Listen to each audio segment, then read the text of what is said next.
cloud.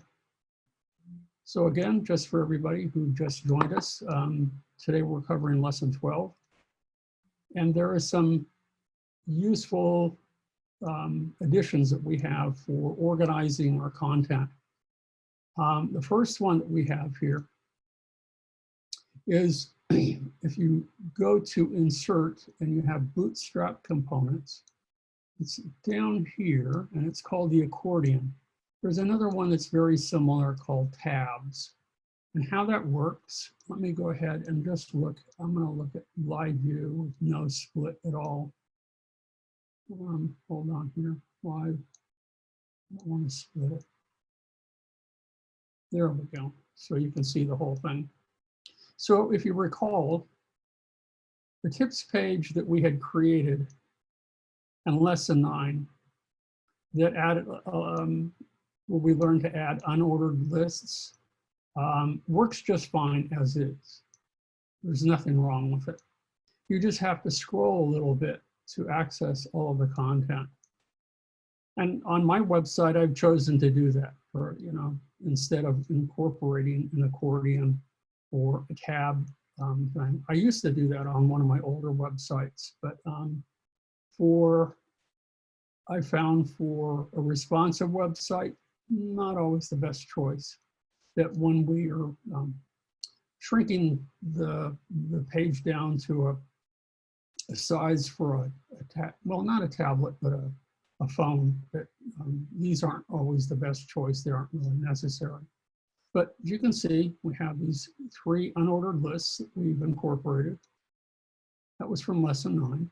And then in the finished tips, we have what are called, it's an accordion, and it works pretty nicely. The only, even for pages that are viewed on large screens, the misgiving that I have about it is that when you think, well, if I click on these bars here, they're going to get me to view the other content, and it doesn't work that way.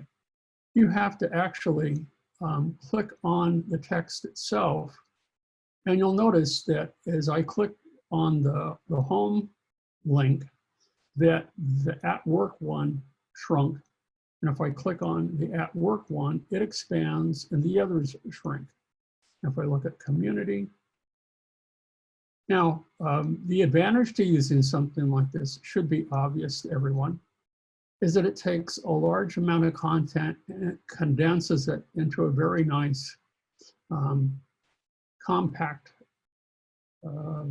view so that you don't have to scroll, and you can pretty much view all of the content without having to to be able to continue to see the header and the nav bar and everything else. You still have access to all of that stuff while at the same time viewing all of this.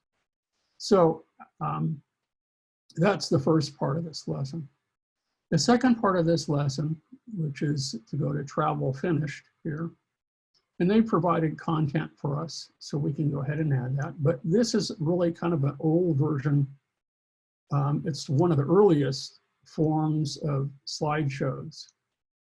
So how this works is that you'll notice that we have an image to the right here of a map of Paris, okay? And then over to the left, we have little chunks of text that cover or talk about different parts of Paris, from the Eiffel Tower to the underground, the Seine dinner cruise, and so on and so forth. Well, if you want to see an image associated with that, you just simply hover over the text here. And notice that the default image swaps out with this image of the Eiffel Tower. And if I scroll down to the underground, it does the same thing. It takes that default top image and it swaps it out with another. Now, in order to do this, this is kind of old school, as I said. It's was available in some of the earliest websites that I ever built. But what it requires that you do is that you first have to create a table to structure this. So we have a table here that has 1, 2, 3, 4, 5 rows and it's 2 columns. Okay. We have 1 column in which we put the image, and then we have the 5 rows to insert the text. Okay. Now the formatting of the table has already been done. We did that in lesson, where did we do that in? Lesson 11. No, that was lesson 9. Lesson 9, where we inserted the table there and styled. Okay.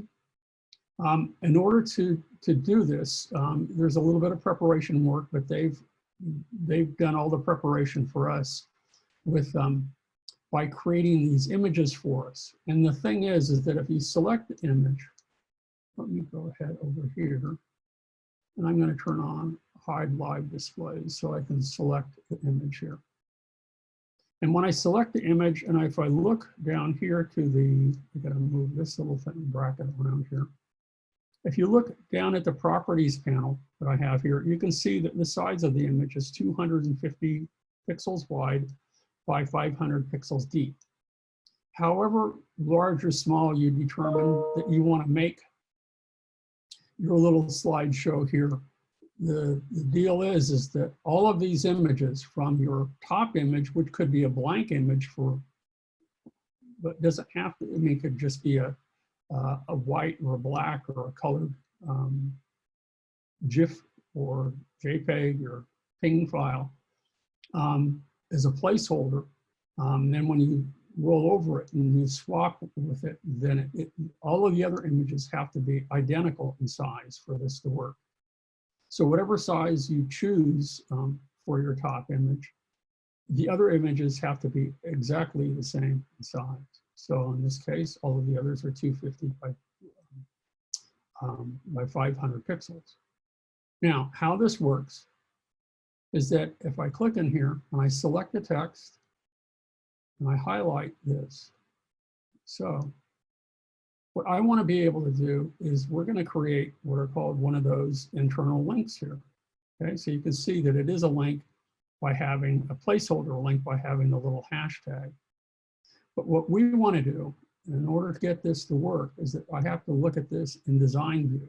This is where we can actually make this thing work. And this gets a little bit weird here to be able to make it work.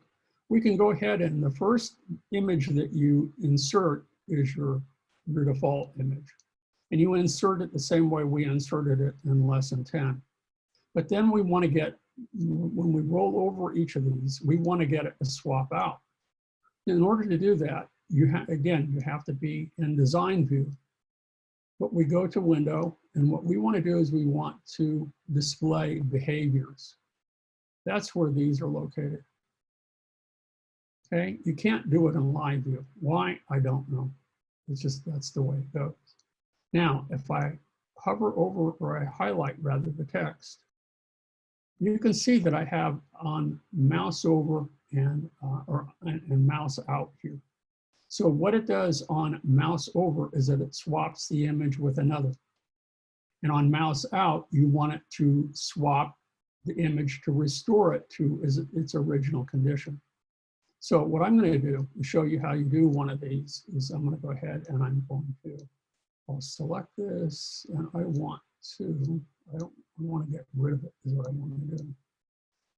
So I'm going to go ahead and I'll remove each of these.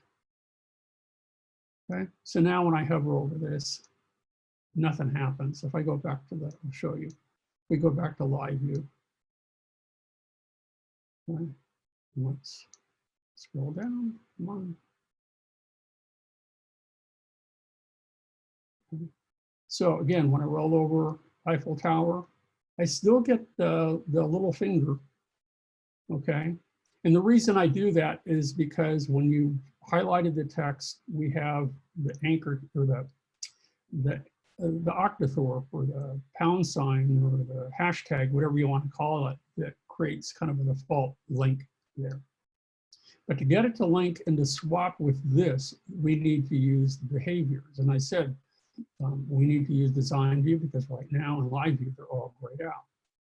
So once you have all of your images prepared and you've inserted your text into the table, let me go back to design view. What I'm going to do is I'm going to go ahead and I'm going to highlight the text. Okay. And I'm going to go ahead and I'm going to add there. What I want to do is I want to add, and what I want to do here is I want to swap image. Okay. Now what I need to do is that I want to go ahead and I want to take the default image, which was named Echo Tour. That's what we have here. I want to swap it with another one. And you know what? I don't know which one is which. So I'm assuming it's this one, and we'll find out which one that I chose. But normally you need to properly name these, okay? So that you don't inadvertently swap with the wrong image. What you also want to do is that you want to make sure that these two bottom things are checked. You want to preload images, and that means that when the page loads in the browser, it will automatically load these before it enables or allows this to work. And by default, you want it to restore images on mouse out. So on mouse over or the hover state, you want it to swap. And on mouse out, you want it to automatically restore, because if you don't do that, it will leave that swapped image and it won't go back to its original state. So I'm going to go ahead and click OK. Please set the image source or click cancel. So I need, oh, sorry. I'm going to go ahead and I'm going to use, never mind, Echo Tour. So let's go ahead and select the source image. I goofed. We did name the correct one. These pertain to the other images that we haven't named. I goofed. This is the one that we want to swap. So what do I want to swap this one with? So I'll go ahead and I'll browse. And we want it to swap in our image folder with the, let's see, where is it? I goofed before. I want it with the Eiffel Tower. That's the one that I want. Okay, so I'll go ahead and click open. And click OK. And you don't see anything. But then the next step would be to test it. So we go back to live view. Right, and scroll down. And if I hover over it, you'll notice nothing is happening. So what I need to do is I need to go over here to the left under live view options. Is that I need to hide live view displays. And now when I hover over it, notice that it swaps it out. So yet every time you insert a new state, a new behavior, test it. And when you hover over it, it should swap it out. And when you move out, it should swap it back. So that's it. So again, this is in the earliest stages, and I do mean the earliest stages of web design. This was pretty much the only way that you could create a slideshow. Instead of using text, you could also use a thumbnail of the image. So you could have a list of, of images over here to the left or along the top or the bottom or whatever that were in thumbnail form. And then you would use those to swap out for a larger image here. The only downside to it is that when you move off of the image, then it swapped back. And that was a little bit felt kind of uncomfortable. You could do on mouse click, but then no one would realize in those days that you had to click on it again to get it back to its original state. So just the hover states were the ones that worked. Okay. Any questions about those so far? No? Pretty straightforward. It's still nice. I mean, I think in this particular instance, in this lesson, it is very effective. It still is, I think, a very valid way to work. So the other one, let's go back to tips finished so we can see how this guy works. The hardest part of this is actually styling it. So that's where you guys are going to pay. If you do choose to do this and incorporate it, incorporate one of these accordion into your website. Okay, this is styling it. And you'd want to pay close attention to the lesson. So how that works is I'm going to go ahead and go to CSS Designer. And what I want to do is I'm look at the tips start page here. Okay. Then right after, okay, paragraph, I want to do that. I'm going to select the paragraph and I'm going to insert. I'll move stuff around again. My apologies. I'm going to go to insert. And I want to insert accordion. So if I go ahead and I do that, okay, I want it to insert it afterwards, after the, after the paragraph that I had selected. Okay. And it says the component is not fully compatible with the current Bootstrap CSS JavaScript file. So we're going to go ahead and let it do its thing. Hopefully all of this works. No, I'm going to go ahead and do it again. So let's do it. Let's select again. And let's click here. There we go. Let's go ahead and add accordion. I want it to put it after that tag. Come on.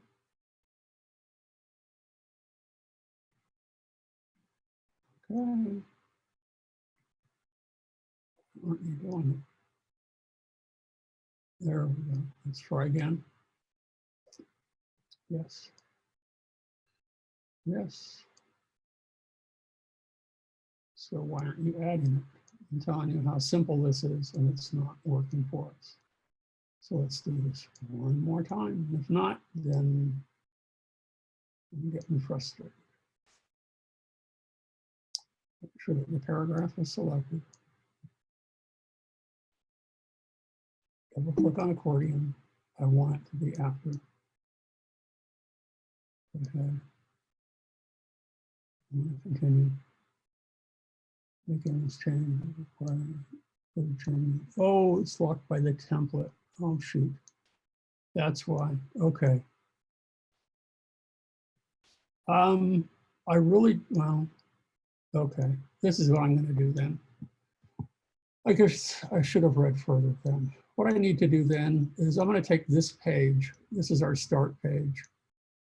And I'm going to go to tools and I'm going to go to templates and I can't attach it. So let's go back over here. Let's go to design view. And let's go to tools and let's go to templates. And I want to detach from template. Okay. Since if I wasn't using a template, this would be a non-issue. But let's go back and try that again then. So again, I'll go ahead and I'll select the text.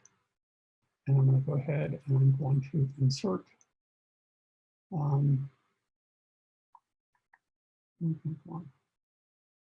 Insert the accordion after it. Okay. Yes. Well, there you go.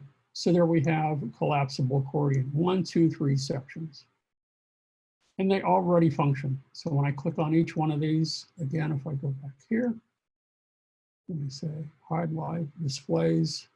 When I click on each of these, notice that they close or they open up. There isn't much content. So what we need to do to each of these before we style them is insert the content, and that's simply copy paste. So I can either, double click in here. So where I have them here, on. Oh, I'm sorry, I gotta go ahead and hide this. There we go. And now I can go ahead and where it says collapsible group 1, I'll just highlight that text and I'll just say at home. Oops. Can't type either this morning. A little slow too. Okay, so I've added the home. Then I can come down here and I can highlight from here the whole unordered list. Okay. And I can copy it.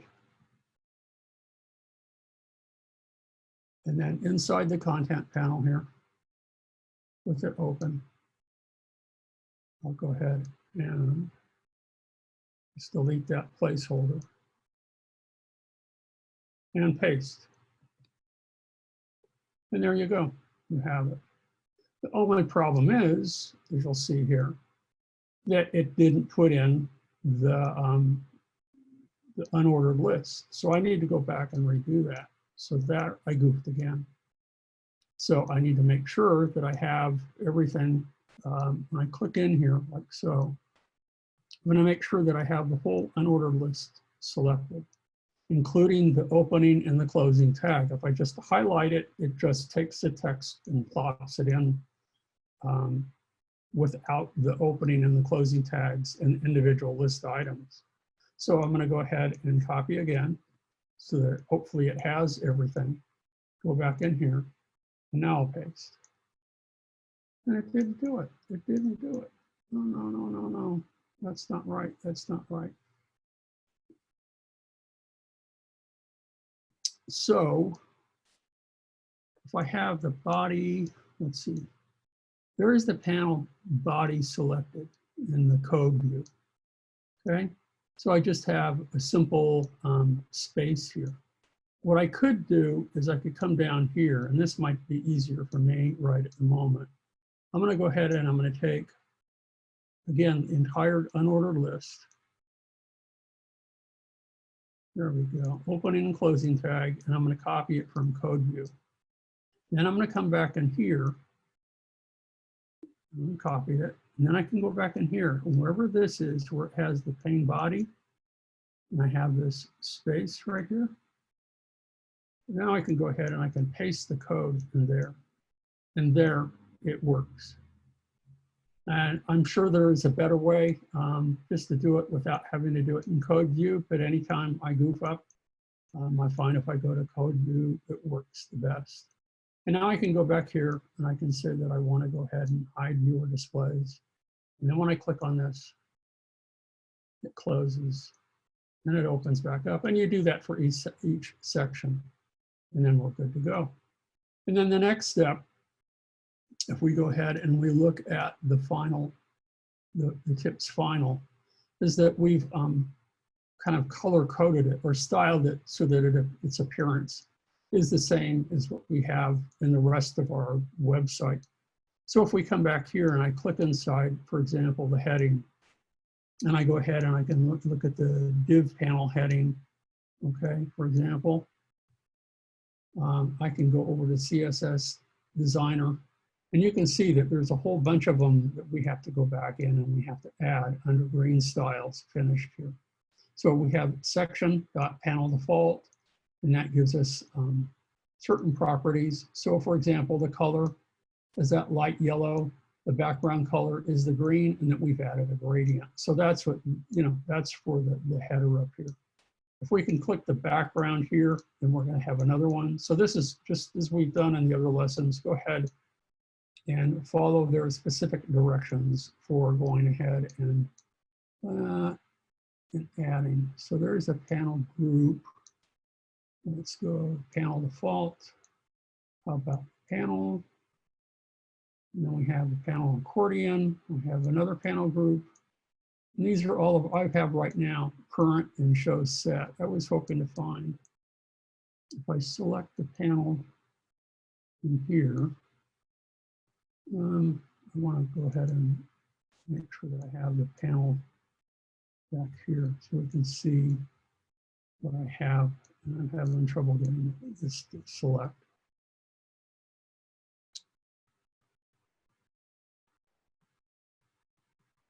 Oh, you know what? I'll go back here and hide this. There we go. Let's select in here. So here's the panel body. Okay. The panel collapse. And as you look at each of these states, you can see what needs to be added or changed. Okay. So this is just kind of a brief kind of overview of this lesson. And you do that for each one of those sections, or actually add the content to each of the sections, delete the redundant content, and then go back in and style this. Okay. Because right now, you know, depending on how you want to style your page, you could leave this in the default state and it would work just fine, or not. You know, in this particular instance, it does look a little bit better if it's styled properly. So I'm going to go ahead and I'm going to stop the share right now, and I'm going to pause the recording.